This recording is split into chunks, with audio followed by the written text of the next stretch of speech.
الحمد للہ رب العالمین والصلاة والسلام علی نبینا محمد وعلی آلہ وصحبہ اجمعین۔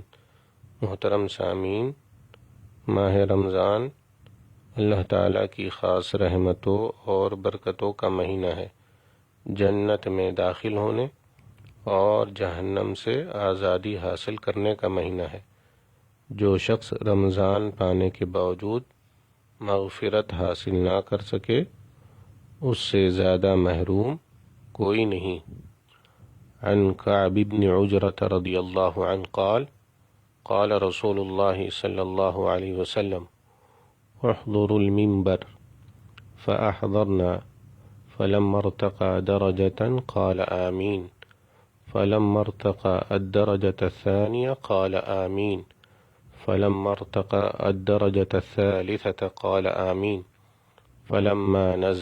فلما نزل قلنا يا رسول الله لقد سمعنا منك اليوم شيئا ما كنا نسمعه قال إن جبريل عرض لي فقال بعد من أدرك رمضان فلم يغفر له قلت آمين فلما رقيت الثانية قال بعد من ذكرت عنده فلم يصلي عليك فقلت آمين فلما رقيت الثالثة قال بعد من أدرك أبويه الكبر عنده أو أحدهما فلم يدخلاه الجنة قلت آمين رواه الحاکم بسند صحیح۔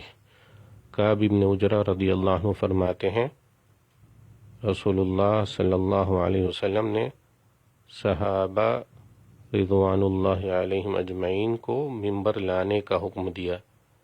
صحابہ ممبر لے آئے۔ جب نبی صلی اللہ علیہ وسلم پہلی سیڑھی پر چڑھے تو فرمایا آمین، پھر جب دوسری سیڑھی پر چڑھے تو فرمایا آمین، اسی طرح جب تیسری سیڑھی پر چڑھے تو فرمایا آمین۔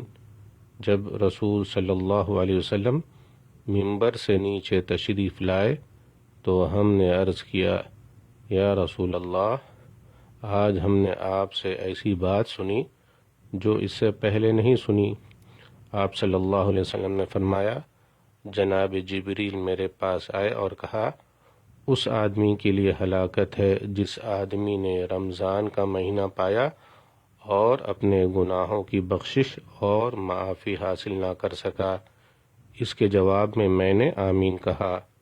پھر جب میں دوسری سیڑھی پر چڑھا تو جناب جبریل نے کہا، ہلاکت ہے اس آدمی کے لیے جس کے سامنے آپ کا ذکر کیا جائے اور وہ آپ پر درود نہ بھیجے۔ میں نے اس کے جواب میں بھی آمین کہا۔ پھر جب میں تیسری سیڑھی پر چڑھا تو جناب جبریل نے کہا، جس شخص نے اپنے ماں باپ یا دونوں میں سے کسی ایک کو بڑھاپے کی حالت میں پایا اور ان کی خدمت کر کے جنت حاصل نہ کر سکا، اس کے لیے بھی ہلاکت ہے۔ تو میں نے جواب میں کہا آمین۔ والسلام علیکم ورحمۃ اللہ وبرکاتہ۔